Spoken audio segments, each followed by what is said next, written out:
Hi there, everybody. So I just wanted to take you through some of the objects. I know my drawings are not the best, so I did want to take you through a quick video to show you some of our three-dimensional objects. And so you can see that across the bottom are all of my prisms, and I'll take you through those in a second. And then up in the upper left-hand corner are the pyramids, the green and blue ones. And then you've got the red sphere in the middle, the blue cone, and the red cylinder. So let me take you through each one individually. Figure some things out.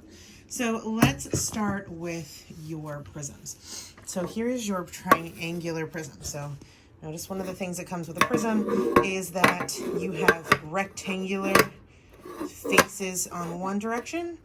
And then on this one for a triangular prism, you have a triangle here and a triangle there. So it's your triangular prism. Here is the square prism, right? So you've got your rectangles, and then you have a square on the front and a square on the back. Not to be confused with the rectangular prism. So this is a rectangular prism because there are rectangles on all 6 faces. All 6 faces are different sized rectangles. The cube is the one where all of your 6 faces are equal squares. And then you've got the pentagonal prism, where you have 5 sides on each of your 2 faces. And then your hexagonal. So you have your rectangles, and then a hexagon on this end, and a hexagon on that end. Okay, so those are all of your prisms. Notice how I describe them and how you might describe them in the future. Back here are my prisms. Those were my prisms. These are my pyramids. Okay, so on this one, notice that I have triangular faces around this way. My vertex on top here, which I typically call an apex in a pyramid, because you have all of the edges come to a point at the top, and you've got some sort of base going on here on the bottom. In this case, it's a triangle, so this is a triangular pyramid. A triangular pyramid. Then here's this one. You got the same triangles around the sides to that apex at the top, but now you've got a square on the bottom, and that makes it a square pyramid. Here's our next one. Again, you've got the triangles around the side, and you've got the apex at the top, but now we have a pentagon on the bottom, and that makes this a pentagonal pyramid. And our last pyramid for today, you've got your triangles around the side, your apex at the top, and a 6-sided polygon on the bottom, which makes this a hexagonal pyramid. And then again, your solids that are not polyhedrons, there's your cone, right, with the circle in the bottom. You've got your cylinder with the circle on the top and the bottom. And then anything that is a ball is a sphere. And those are polyhedra. Now, let me throw a couple more in here. Grab them out of my bag.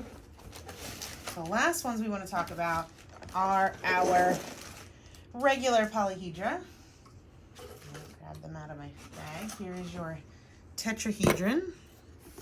Okay, and this is not to be confused with a regular old triangular prism. It is a triangular prism.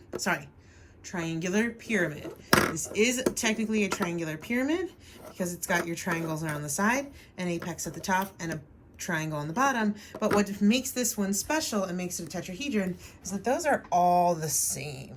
Right? I don't know if I can convey that to you on the video, but all 4 of those triangles are identical and they are equal. And that makes it a tetrahedron. Okay. After the tetrahedron comes your cube, which you've already seen.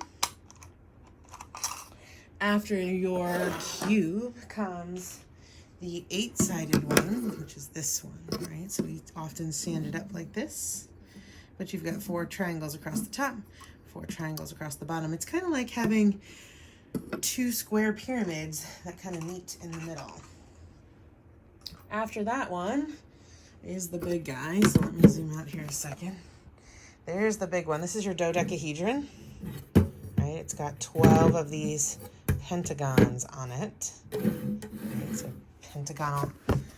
pentagonal faces, but in its entirety becomes the dodecahedron. And behind the scenes, I'm trying to fix my icosahedron here, see if I can get it looking good enough for you. These tens, you can see that they come from these little pieces and you kind of build them, and it can be a little bit tricky.